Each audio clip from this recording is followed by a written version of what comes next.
we are.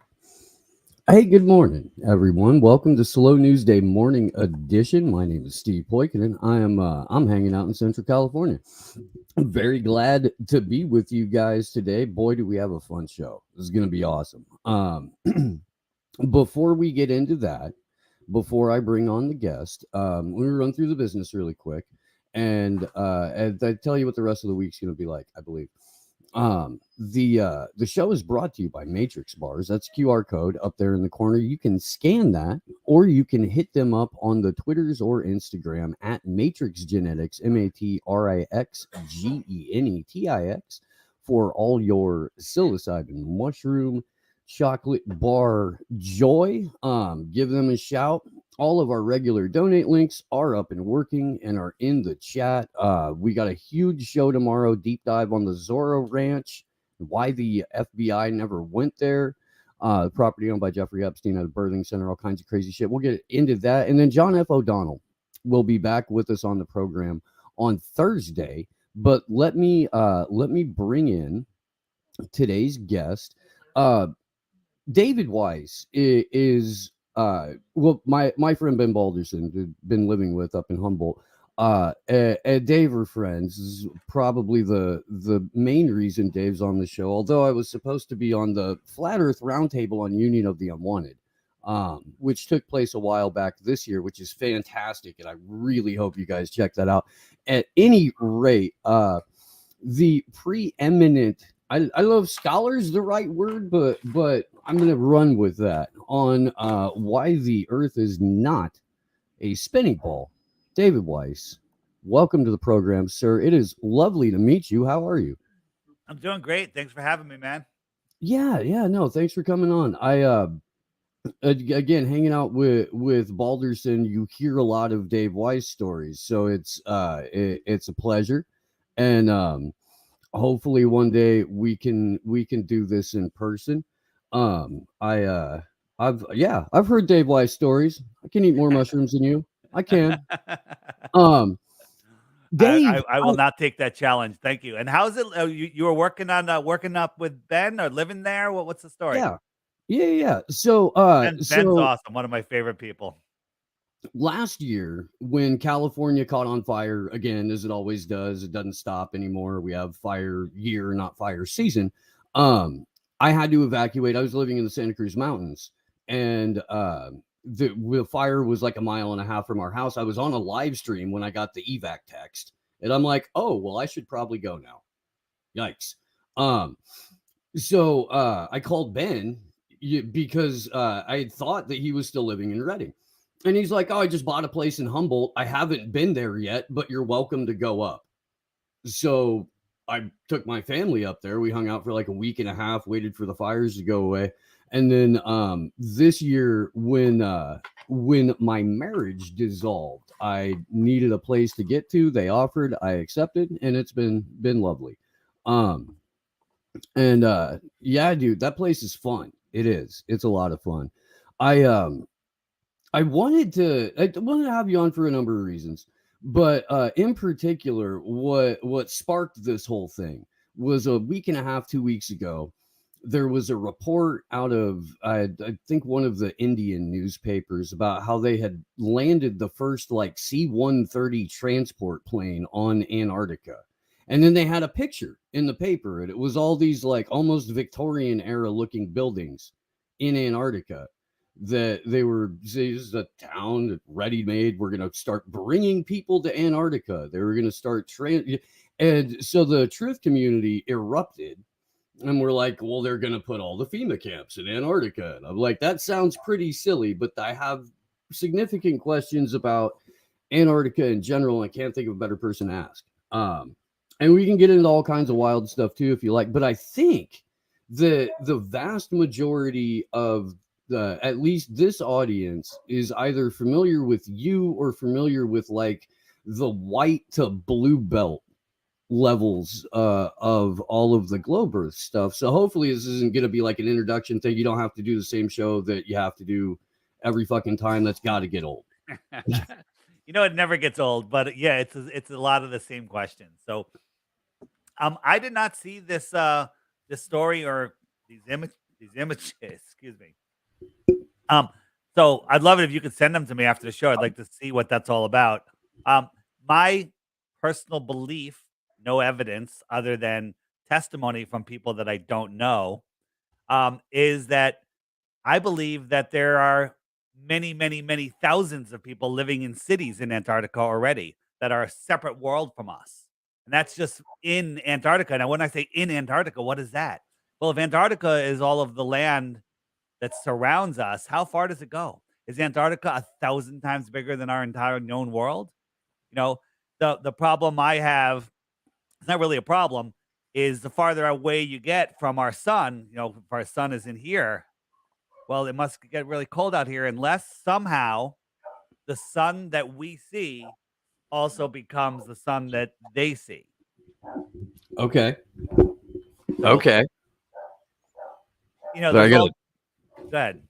no. I got like the neighbor's dog is literally barking right here. So if I look distracted, that's why I'm just halfway pulled away. I got That's all right. earbuds in, so I'm trying. That's all right. There's all different ways to look at Antarctica. Do we see the sun inside of what I call our personal atmospheric dome, or even a dome over, whether it's physical or energetic or just atmospheric? Do we see the sun manifesting within or on that dome? I think we do. I've done some experiments that show how it would happen. So perhaps farther out there's more atmospheric dome. I don't have a better way to explain it yet. I got to make a model. And then the sun would manifest there. Just like the next time you're on a sunny day and you're in a parking lot or on the highway and there's cars all over the place, look, in the middle of the day, look at the sun that's in everyone's window. If you kind of look, it looks like there's actual sun inside their car. It's just a reflection of the sun on the window. And that's what I represent as the atmospheric dome. But then you look at all the cars, every single one of them has their own sun. Does that kind of account for like equal dispersion or diffusion as far as light goes? Do you know what I mean? Like if it hits something that's like not a physical barrier, but something that like has similar atmospheric properties that the glass would, is that like as light passes through that, would it diffuse evenly? Do you know what I mean? Or like would there be concentrated, because it seems like light on the earth, especially when you're middle of the day, everybody, at least in that location, is getting the same relative amount of light. Right. So let me show you a couple things. So on my app, if you look here, the sun, wherever the sun is, it's noon. Okay, so it's noon in South America. It's noon on the East Coast right now. It's noon Central, noon Mountain, noon Pacific. And as it goes around, and if you can look at the light pattern versus the dark pattern. Now, wow, why is the light wrapping around more?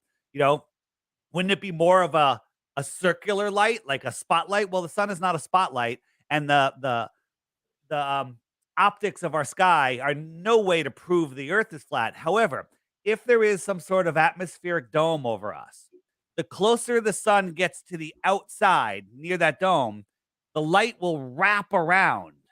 It will wrap around. You understand what I'm saying there? I Like do. I do. Yeah. And then as you move that light inwards, I'll move it in 6 months.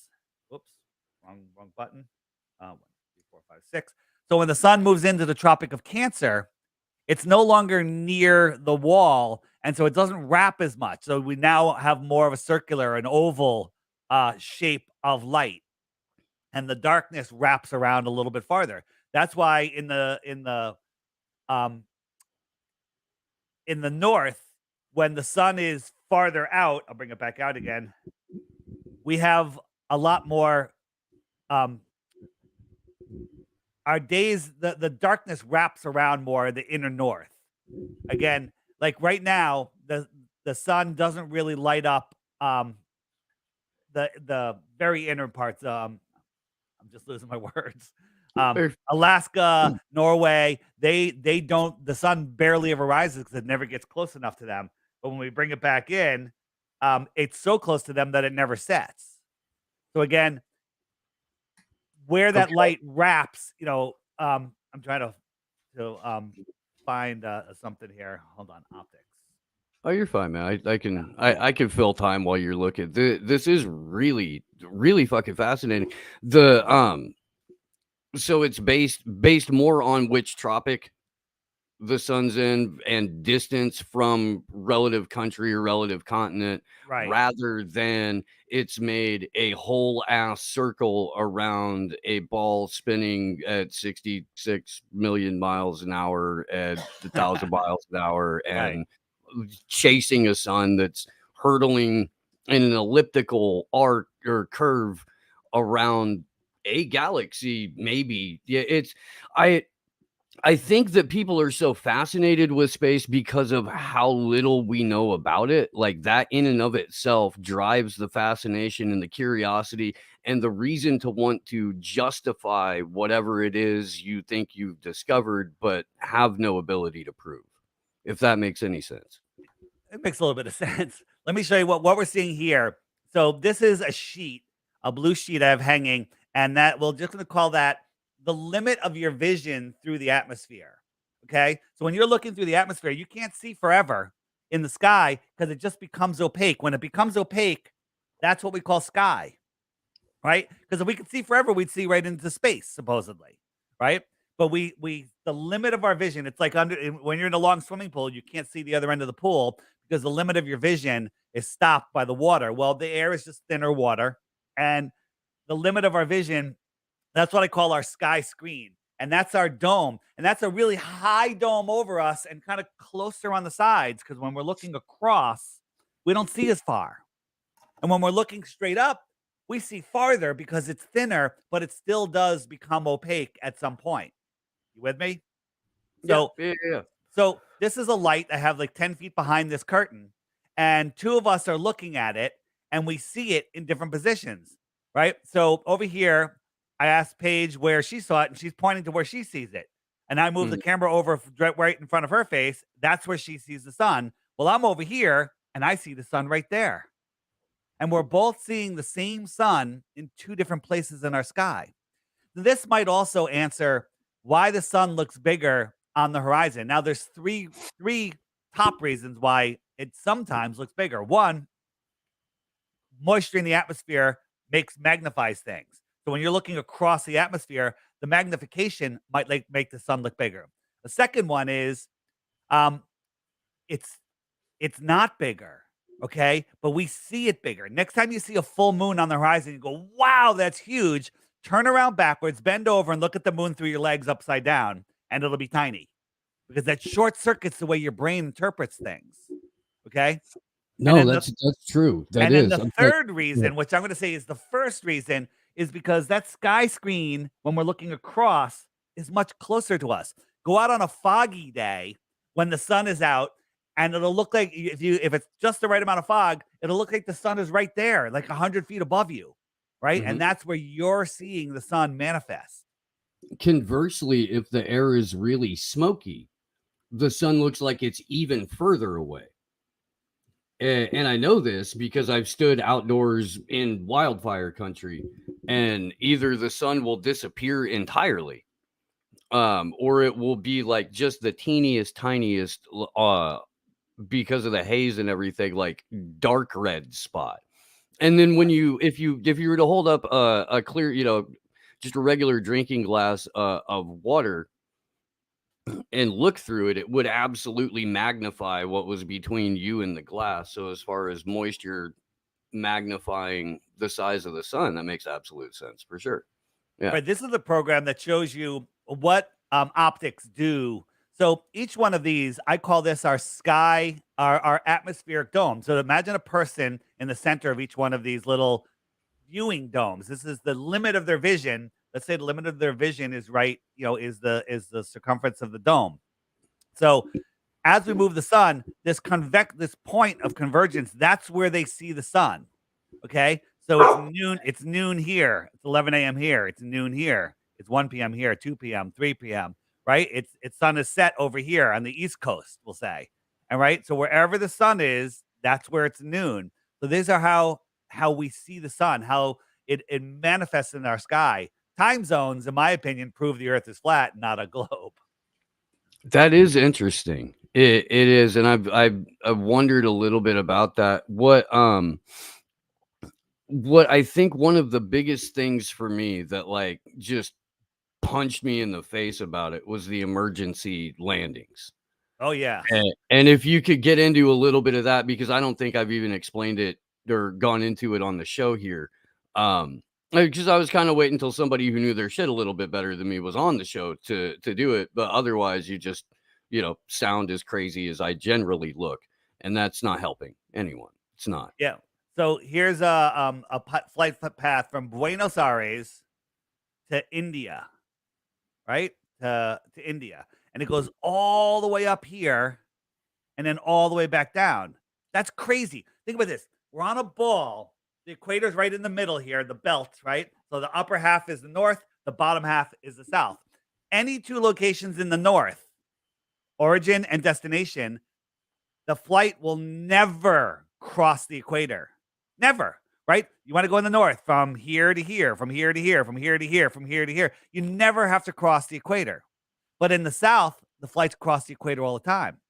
So this is what it looks like on the stupid globe, and this Hmm. is what it looks like on reality, right? And and why wouldn't you just go straight the fuck over the Sahara, touch down in like, well, I guess you may not want to land in many of those countries, but I mean, to refuel, it wouldn't be that. It just seems like the dead ass wrong route, or a very counterintuitive route as mapped out on the globe, Right. right? But when you lay the globe flat down and draw a line, it is the shortest possible distance between 2 points. Right. So, and again, NASA is in charge of GPS. They're in charge of radar, and they're in charge of all international flight routes. Huh? The liars at NASA in charge of all of those things. Why is that? Right. This is the route that they tell us is from Dallas, from Beijing to Dallas. Okay, or from Beijing to Dallas, and there was an emergency landing, and they landed in Calgary. Okay, but if you look at it on a flat map, bam, bam, bam. The emergency landings always happen exactly on the line, where from the origin to the destination. Same thing again. Emergency landing in Moscow. Moscow's all the way up here. But if you look at it, Moscow's right on the flight route, right? Again, these flights don't cross, these northern flights don't cross the equator, right? But emergency landings sometimes force them to admit where they are. The flight radar shows them in a different place. The seat backs, they have the map of where they are. They're lying all the time. My favorite one is Taiwan to LA, right? They did an emergency landing in Alaska. Right here, there's an emergency. They could have landed in Hawaii, but Hawaii's all the way out here. Emergency. Boom. Yeah. Alaska. Right there. Boom. Boom, boom, boom. This is where they're going. The routes that And they this is I'm sorry to cut you off. For the audience, that you can read all of this is available in a free download in a book. It's what, 16 16, emergency. 16 emergency landings proving flat Earth. Free book download, but I highly recommend people go to lulu.com and buy this book. This is a coffee table book. You put it Hell down on your desk. It's beautiful. It's in color. It's on nice paper. And anybody that picks it up becomes a flat earther. That's worth it right there. So here's what I've tried to figure out on my own time, and it basically defaults to control, but the purpose of disguising the shape of the earth, the lore around it, is that merely a control mechanism, or is there like ritualistic significance to it? Is there something that like I for lack of better term, the predator class would use specifically, either against us or for themselves, something like that? If I'm, Yeah. I've had a cup and a half of coffee and it's 8:17 in the morning. I'm That's I'm I'm gonna get I'm gonna get quicker. I am. I'm no, gonna get you're doing fine. And um they're laughing at us, right? This and the people's like, what difference does the shape of the earth make? I still have to go to work. I still have to do this. And the thing is, Yeah, you're a slave inside of a system that you don't even know you're a slave in, right? Yeah, we need to take care of business. We need stuff to do. But if you're operating from a place where you don't know what this place is, you don't know the true power you have, then you'll never become all that you can be. This is about stealing our souls, all right? This is about controlling us. This is about separating us from the creator. And when I say they, well, these are some of the they, but these are the people that run the world: the Council of Foreign Relations, United Nations, the Bilderberg Group, um, Club of Rome. These are the controllers of our world. These are the elite. I hate giving them that name.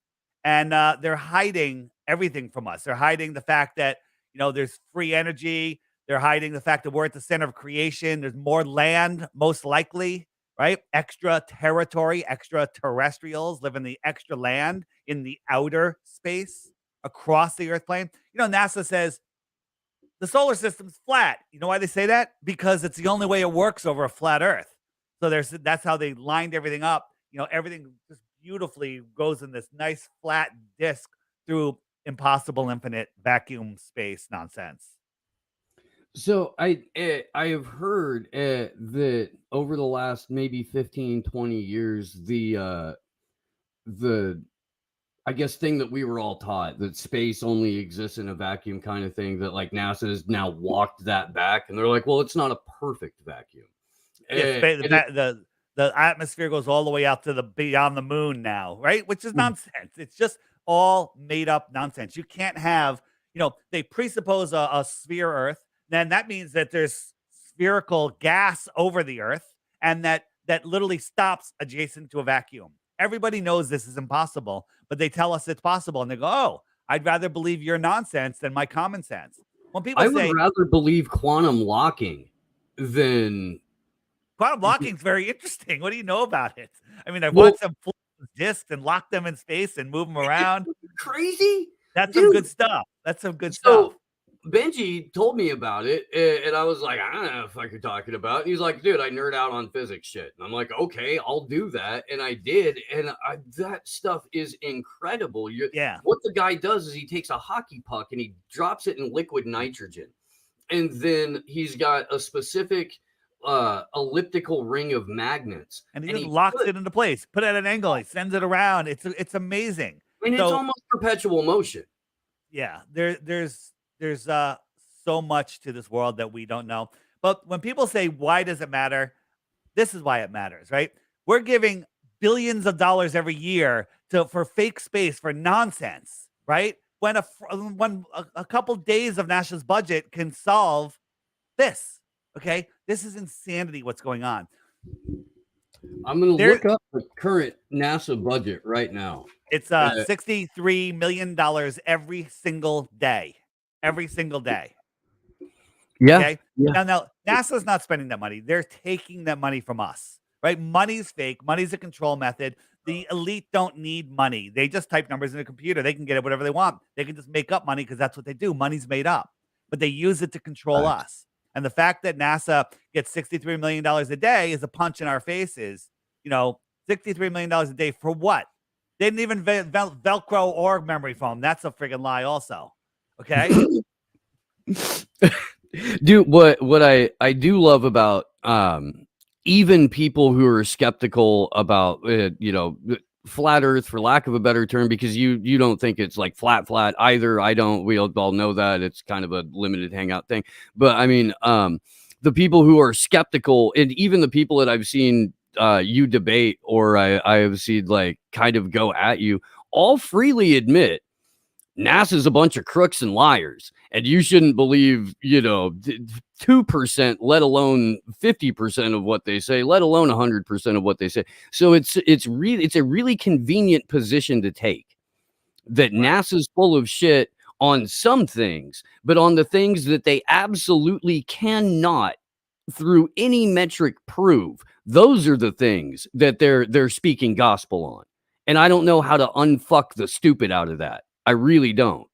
I mean, just anybody that looks at NASA, like somebody sent me the other day, they're like, have you seen this?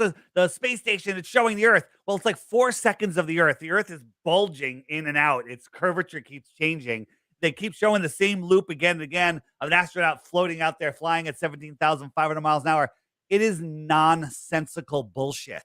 Okay. And people just like fall for it because, oh, that's so cool. They've brainwashed us since before we can talk into space. All these kids' cartoons, every movie, everything, global this, global that. They have us believing we live on this water ball floating through an infinite vacuum. And it's literally to diminish who we are. It's to hide the fact that this world is created, hide the fact that we are special, that we are powerful, and the elite need to play by the rules. Okay. The problem is they know the rules and they've convinced people that there are no rules. Okay. They've convinced people that a spiritual war is a stupid thing.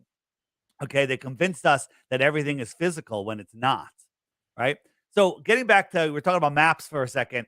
Um, Most people in flat earth believe in the circle map. They believe in the Gleason's map, right? We believe that we have a sun circling around like my app. It goes around in circles. And I'm one of them. I do. But there's other people that believe that the sun moves in a different way. It goes from one end and then all of a sudden it reappears on the other end, or um and some maps that I don't even understand. That's cool. I'll tell you what we all have in common. We don't live on a spinning ball. Everybody knows that. That's scientifically provable. Okay. So if you want to believe in whatever map you want to believe in, that's fine. And if you believe in a different map than the circle map, I'd love to hear what you have to say because so far what I've heard, I don't get it. But I'm not going to kick you out of the Flat Earth Club because there is no club. And two, we know that we don't live on a spinning ball, right? Once you know, when someone says, I'm a full on flat earther, I'm like, right on. If someone says, yeah, man, I don't believe in the globe, but I'm not sure what this place is, I'm like, right on, 100%. Okay. As long as you understand that we don't live on a globe, that we're not slaves to this ridiculous helio sinister trick, okay, then you're cool in my book. And really, I kind of feel the same way where it comes to people's like political ideology. You know, is if I don't care what your end game strategy is necessarily. I don't necessarily care what your favorite flavor of economics is. If you can recognize that we're in a situation where totalitarianism is knocking on the door and there are oligarchs and there are the rest of us, I can fuck with you. I can. It's just it's for I don't know, since Herbert Marcuse have been trying to detach, I guess, or replace, that's the word I'm looking for. Replace the energy that we would normally put into a spiritual practice, into a system of faith. They're replacing that energy with political ideology. They're replacing that energy with worship of the science. Copyright. The science. You know, and so you've got an entire Western world, certainly, and secularized or industrialized nations as well, where they're not fucking, they're not they're not doing anything in terms of a spiritual practice. Science or science or politics, progressive politics in particular, have become the religion. And there's a dogma attached. There's a very strict set of rules you have to follow. There's a shunning process if you step out of line. And that's where all that energy has been transferred. And I'm not going to put it all on it's because we think the world is a spinning ball, but the same people that are behind that are behind the separation of spiritual energy from the human being and the replacement of it with this, you know, political or just headline driven nonsense. I'm with you 100%. Just getting back to the map for a second, you know, we people are like, what about satellite photos of Earth? You know, yeah, there's high altitude shots of Earth from balloons, from airplanes, but not from a satellite falling around the Earth, right? So if we take the Gleason's map and we wrap it over a sphere, this is what we get. Here's the problem. You can take pictures of all of these areas. The only thing you can't take a picture of is Antarctica because this doesn't exist. This continent here doesn't exist, right? So if you go Google Antarctica from space, this is what you get. These are cartoons. There are no photos of Antarctica from space. Yes, you can get some close-up photos of some camps and buildings and stuff around the edge, but that's just around the edge of the world that surrounds us, right? It's just around the edge of the world that surrounds us. And so on the flat Earth model, it's the we live in the Antarctic basin, right? Correct. And so Antarctica itself isn't, people like jump out with the do you think there's an ice wall or something like that? And no, that's not necessarily it. It's more like shoreline, coastline, that kind of thing. If you look at Right. um the White Cliffs of Dover, and then you go 3 miles down, it's a sandy beach. It's not, you don't have these huge mountainous jagged cliffs anymore. You've got a flatter, sea level, I guess is what I'm going for. So it the idea that there's some massive, Game of Thrones ice wall and shit is Well, let me just let, let more me nonsense. Go ahead. yeah, let me jump on that. And correct. Game of Thrones, in my opinion, was all done to just to make fun of the ice wall. That's the entire purpose of the movie and the entire series. And the one line, if you had to boil it down to one line, the mind control was the little guy, the midget guy, saying, "I want to piss off the end of the world, right off the wall." Right. That's literally the entire reason for Game of Thrones. All right, and to and to make just to make dragons and everything look like folklore when I believe dragons are way more real than dinosaurs, and that's not saying a lot. But when people go, there is no ice wall. Well, first, large bodies of water need a container. Antarctica is the container. And if you go and look for images of Antarctica, the ice wall, here it is. Okay. Now, there's probably areas of Antarctica where you can pull up to a rocky shore. I haven't seen it, but I'm sure they exist. And this is the Antarctic shoreline. Well, is that a wall or is it a cliff? I call it a cliff. I call it the shoreline, a very high shoreline. Antarctica is the highest land on Earth. Hmm. Why is that ball, right? Why is that continent that's underneath the Earth the highest land on Earth, right? Well, it's not. It's the shoreline. It's the higher shoreline. Because if you lowered the shoreline, all the water would flow into Antarctica. What's out there? We don't know. You have one of the best how I came to the flat Earth discovery stories that I've heard. And just for a couple of the people in the YouTube chat that are being YouTube chatters, give the elevator pitch version of why you are now flat Earth Dave. Well, it's the same. It's almost the same story as everybody else, other than I was doing a podcast. I was doing a podcast called Deep Inside the Rabbit Hole, DITRH, right there. Okay, DITRH. That's my YouTube channel. Check that out. All short videos there if you're new to Flat Earth. Um, and we're looking into all of the stuff, New York, Boston, Connecticut, all of the big events that happened there. And then people started sending me flat earth stuff. And like any sane person, I would just delete those things and ban them from our social media because they're too stupid for even being allowed to comment on my stuff because they want me to look into the dumbest topic of all time. But then Sophia Smallstorm, who doesn't remember this conversation, I was talking to her for like 2.5 hours, and I just going into the studio in New York to do the show, and I was just so amazed. I was like, Sophia, there's so much deception in this world. It's amazing. Yeah, because we're talking about some fake shoot 'em up event that just had happened. I'm not sure which one. And she goes, "Oh, David, it's worse. I think the Earth might be flat." And I'm like, "Not you too, right?" And she goes, "Yeah, here, watch these videos." And she sent me a couple videos. I think they're Mark Sargent's clues, maybe Eric Dubé's 200 proof. Not I forget because then I started just YouTube suggested another video and another video, another all good videos. So I went down this rabbit hole, deep inside the rabbit hole, and for 2 weeks I tried to prove the globe or disprove flat Earth. Either one's fine. Couldn't do it. Couldn't do it. At the end of that 2 weeks, I'm like, motherfucker, right? And then I tried to keep it quiet. I couldn't keep it quiet on our podcast, right? In my life. And then it literally got to a point where I realized that when people say, why does it matter? Right? That is the worst form of Stockholm syndrome that I've ever seen. it matters so much that I quit my own company. I walked away from everything that I've worked my entire life for to do this, to talk to people like you, to help people wake up because right now we're in the great reset. You don't know it. You don't know what that is. Look into history. It happens again and again and again. Okay? So, we're in the middle of this reset, and if we don't wake up soon, we're gonna be fucked, all right? Just to put it nicely. And, Yeah. so here's the thing, well, why flat Earth? Because I woke people up. I called it exposing the big 3, 9/11, Sandy and Boston, and, people just go right back to friggin' sleep. I'm like, they're like, "Yeah, well, that happened. It's nothing whatever."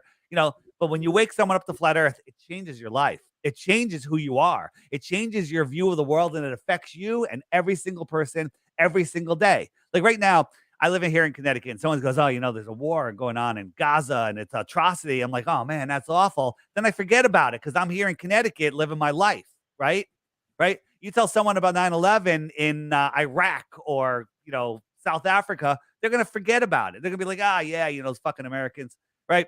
And but you tell someone about flat Earth, it's under their feet every single day, right? This is That's fair.